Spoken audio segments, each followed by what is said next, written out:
एक पॉडकास्ट करने वाले हैं, कैसे देखते हैं? नहीं, महाराष्ट्र धर्म करके करते हैं तो भाई आनंद है। महाराष्ट्र में धर्म को कोई विशिष्ट जोड़कर ये फोरकास्ट करते तो गलत होगा। महाराष्ट्र धर्म वाढवावा हे छत्रपती शिवरायांची कल्पना होती।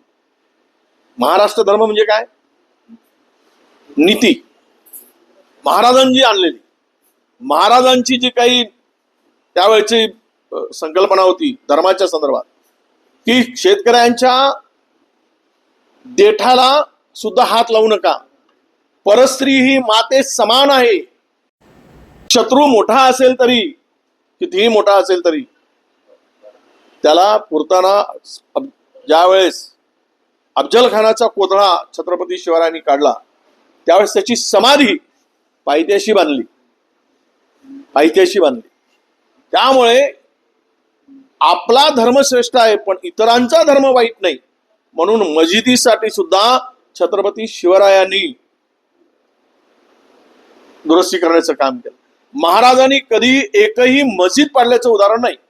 ठीक आहे, कोणी मंदिरं पाडली असती, हा मोठेपणा दिलदारपणा जो होता तो छत्रपती शिवरायांचा होता, तो धर्म होता। तो धर्म पुढे ठेवून, महाराष्ट्र धर्म पुढे ठेवून महाराष्ट्रातला शेतकरी, महाराष्ट्रातला बेरोजगार, महाराष्ट्रातील महिला, महाराष्ट्रातला रोजगार हे सर्व वाढावेत आणि महाराष्ट्र सुखी व्हावा हा जर धर्म जोपासत असतील आणि ते प्रकर्षित असेल तर आम्हाला आनंद आहे, त्याचं आम्ही स्वागत करतो। अभी मुझे काँग्रेसचा एकही नेता तिथे उपस्थित नव्हते आणि बोलवलं नाही काय असा देखील सवाल जो आहे बावनकुळेंनी केलेला आहे। असे काँग्रेसला बोलवलं की नाही याची चिंता बावनकुळेला कधीपासून पडली आणि आमची चिंता बावनकुळे का करायला लागली? आता बावनकुळेजींनी स्वतःची चिंता करावी। दोन बंधू एकत्र आल्यानंतर चिंता भारी त्यांना आहे, त्यामुळं ही चिंता भारी हलकी करायची असेल तर 2 वेळा पंढरपूरची वारी करा, 1 वेळा होणार नाही। त्यामुळे त्याने आमची चिंता करू नये, आम्ही का गेलो नाही, का जाऊ नये ते आमचं आम्ही ठरवू। शिवसेनेचे संजय गायकवाड यांनी वादग्रस्त वक्तव्य केलेलं आहे, त्यावर ट्विट सुद्धा केलेलं आहे आणि सोबतच त्यांनी ठाकरे ब्रँड नाही असंही एक वक्तव्य केलेलं आहे। त्या गायकवाडचा जन्मच ठाकरे ब्रँड मधून झालाय। याला काही काही लोकांना कोण विचारत पण नव्हतं।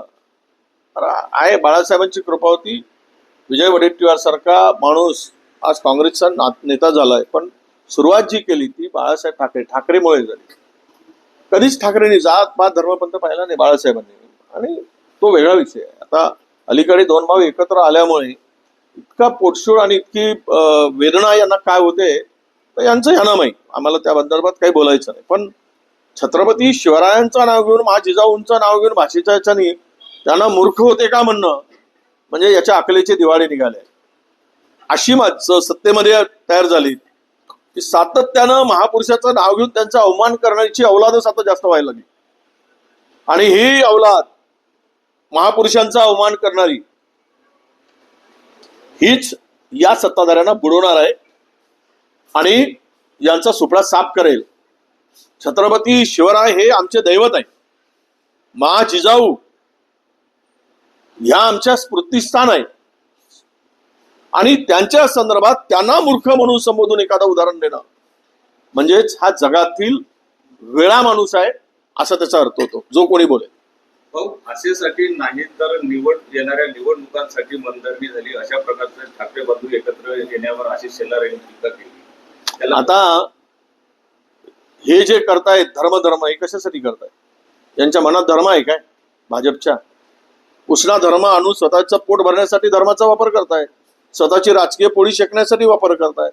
त्यांनी जर भाषेचा वापर करून त्यांच्या मागे काय राजकारण करत असेल तर यांना पोटशूळ होण्याचं काही कारण नाही। सगळेच आपल्या राजकारणी आहेत, राजकारणासाठी करत असतात, राजकारणाचा मतलब साधत असतात, आणि ते जर तुम्ही जर करत असाल देवाच्या धर्माच्या नावाने राजकारण तर मग त्यांनी भाषेच्या नावाने राजकारण केलं तर तुमचं काय वाईट, तुम्हाला काय वाईट वाटावं? Okay, thank you. आज से मुख्य आज आषाढी आहे, वारी आहे, महाराष्ट्रासाठी एक चांगलं वातावरण आहे, काय नेमकं तुम्ही विठ्ठलाकडे प्रार्थना करतो. नाही, विठ्ठल हा जो चरणाशी जाई विठ्ठला त्याची बेळे पुण्य. खर तर संत परंपरेतून ही वारी, संतांची परंपरा, आणि संत हे नेहमी मानवतेचं काम करणारी होती. संतांची परंपरा महाराष्ट्रातील तुकोबा, ज्ञानोबा, गोरा कुंभार, संत एकनाथ, संत चोकामेळा, संत नामदेव, मोठी परंपरा महाराष्ट्रातील संतांची आहे. आणि ही वारी ज्ञानोबापासून तुकोबापासून ही संतांनी सुरू केलेली वारी आहे. ही वारी एकतेची आहे. ही वारी अनिष्ट प्रथेविरुद्ध आहे. ही वारी मानवतेची आहे, माणुसकीची आहे, माणसाला माणसाशी जोडणारी आहे. अस्पृश्यता आणि मतभेद मिटवण्यासाठी ही सुरू केलेली वारी आहे. महाराष्ट्र धर्म मजबूत व्हावा, धर्म म्हणजे काही कुठला धर्म नाही, महाराष्ट्र धर्म हा मजबूत व्हावा आणि एकोप्याने समाज उद्धार व्हावा समाजाचा, आणि समाज एकोप्याने पुढे जावा, समाजाची प्रगती व्हावी, आणि जात पात धर्म पंथ विसरून हातात हात घालून एकमेकाशी असलेला दुरावा हातात हात मिळवून संपुष्टात यावा, आणि विठोबाच्या चरणी लीन होऊन आम्ही तुझीच लेकरे विठोबा, पन्नरीच्या पांडुरंगा, आम्ही तुझीच लेकरे आहोत, तुझ्या चरणाशी आलो, आमच्यामध्ये कुठलाही मतभेद ठेवू नकोस. तर त्याच्या संदर्भातली एक आख्यायिका फार मोठी आहे की पंढरपुरामध्ये एक पाटील किंवा एक संत होऊन गेले, आणि त्या संतांनी एवढी समाजाची सेवा केली की त्या ठिकाणी पंढरीचे पांडुरंग म्हणजे कृष्णांचा अवतार आम्ही म्हणून विठ्ठल रुक्माई ही जोडी जी आहे राधा कृष्णासारखी, त्यावेळेस त्या भक्तीला बघून स्वतः कृष्ण धावून आले आणि त्यांना दर्शन दिलं, आणि दर्शन देताच त्यांनी मूर्तीचं रूप धारण केलं, आणि ती विठोबांची मूर्ती म्हणून तिकडे आख्यायिका आहे. ही संपूर्ण त्यामागची सगळ्या समाजामध्ये असलेली एक श्रद्धा आहे. मुळात या आजच्या आषाढी एकादशीच्या मी सर्व माझ्या बांधवांना, भगिनींना, वारकऱ्यांना मनापासून शुभेच्छा देतो. ही वारी चालू द्यावी, माणसाला जोडणारी वारी ठरावी. ही वारी एकमेकाच्या विरुद्ध स्वारी करायसाठी अजिबात असू नये.